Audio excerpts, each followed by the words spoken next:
Hace unas décadas prácticamente nadie tenía un ordenador en su casa. Si eres una empresa, tenías una calculadora mecánica, o si es una empresa muy grande, tenías un mainframe. Prácticamente el mercado de los ordenadores estaba dominado por unas pocas empresas.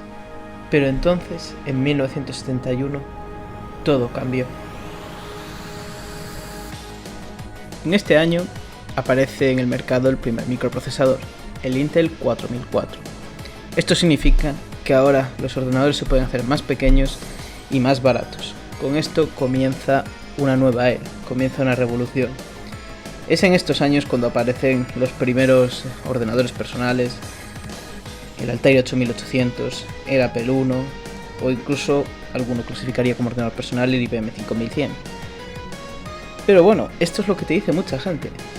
Hay gente que clasificaría estos ordenadores como los primeros, pero en realidad hubo ordenadores personales antes de que saliera el Intel 4004, antes de la gran revolución de los ordenadores personales de los 70. El mismo año que se comercializó el Intel 4004, aparecía anunciado en la revista Scientific American un pequeño ordenador llamado Kenback 1 por el magnífico precio de $750. Algo muy curioso de este equipo es que, además de ser considerado por muchos el primer ordenador personal, era ampliable. Este equipo podía hacer lo equivalente a un ordenador de 1 MHz de la época, no parece mucho, pero para la época era bastante decente. Pero curiosamente, este no fue el primer ordenador personal de la historia. 3 años antes de la aparición del Kenback 1, HP ponía a la venta el equipo HP 9100A en el año 1968. Este equipo se comercializó como una calculadora programable, pero en realidad era un ordenador. Se comercializó como una calculadora programable por miedo a que la gente no supiera lo que era si se vendía como un ordenador o que no tuviera buena acogida entre el público que esperaban que comprara este dispositivo. Algo muy curioso es que este equipo no es ni de cerca el primer ordenador de la historia, ya que es un plagio del equipo del que hablaremos a continuación, el Olivetti Programa 101. Este aparato de Olivetti era increíble para su época. No solo era prácticamente un ordenador, sino que nos permitía almacenar los programas en tarjetas magnéticas. Este equipo era tan bueno que se estuvo utilizando aproximadamente durante una década en muchísimas empresas. Y no solo eso, la NASA utilizó un equipo de estos en la misión del Apolo 11. Era un equipo tan bueno que hasta la NASA lo utilizaba. Y ya no eso, este aparato también se utilizó en la guerra de Vietnam. Es muy curioso todo lo que podía hacer este equipo, pero ya no es que pudiera hacer todo esto, sino que además es prácticamente el primer ordenador personal de la historia.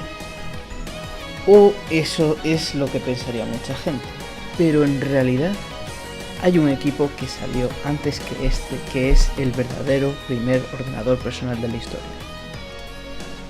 Curiosamente, el primer ordenador personal de la historia lo hizo IBM. Sí, IBM. Mucha gente en los 70 decía que IBM estaba en contra de los ordenadores personales, pero IBM en el año 1957 lanzó al mercado el IBM 610 AutoPoint. Este dispositivo era prácticamente un ordenador y podía hacer lo mismo que cualquier ordenador de la época.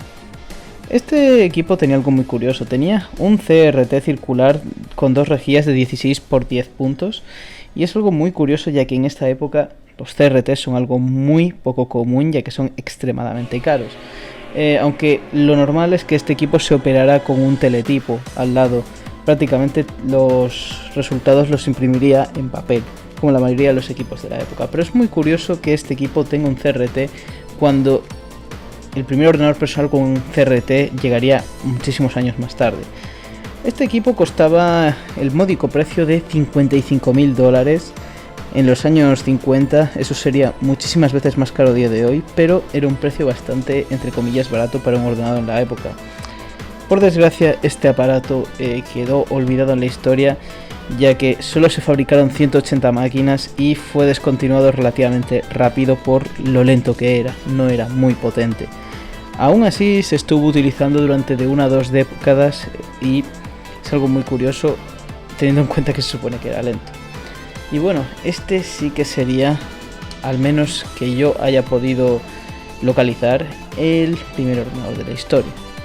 Es algo muy curioso que el primer ordenador de la historia se remonte a los años 50, cuando mucha gente te piensa que el primer ordenador de la historia lo hizo Apple o que fue el IBM PC. Si tomamos un PC, un ordenador, un personal computer como lo que a día de hoy le llamamos un PC, sí, el primero fue el IBM PC, pero lo que es un ordenador personal de verdad, el primero fue este equipo.